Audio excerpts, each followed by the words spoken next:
നിയമസഭാ സമിതി Poojappura central jail സന്ദർശിക്കുന്നതറിഞ്ഞ് ഞങ്ങൾ എത്തുമ്പോൾ സബൂറ ബീവി എന്ന 60-കാരി ജയിൽ പരിസരത്തുണ്ടായിരുന്നു. കടുത്ത രോഗിയായി തടവിൽ കഴിയുന്ന ഭർത്താവിനെ ഒരു നോക്ക് കാണാൻ ഏതാണ്ട് എല്ലാ ദിവസവും ഇങ്ങനെ നിരങ്ങിയെത്തും.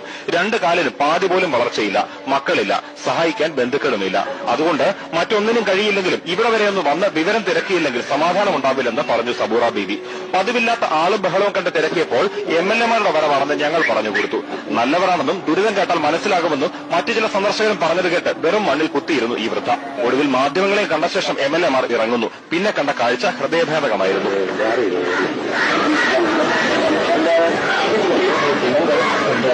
ദുരിതം ബോധിപ്പിക്കാൻ MLA-മാരുടെ കാൽക്കിലേക്ക് ഇഴഞ്ഞെത്തിയ വൃദ്ധ അരക്കാലിൽ ഒന്ന് കുത്തിപ്പൊങ്ങാൻ ശ്രമിച്ചാണ് തലയടിച്ച് വീണത്. ഒരു കൈത്താങ്ങിന് പോലും ഒരാളും തയ്യാറായില്ലെന്ന് മാത്രമല്ല, ഇവരെ മുൻപിലേക്ക് കടത്തിവിട്ടതിലുള്ള അമർഷമാണ് കൂട്ടത്തിൽ ഒരാൾ പ്രകടിപ്പിച്ചത്.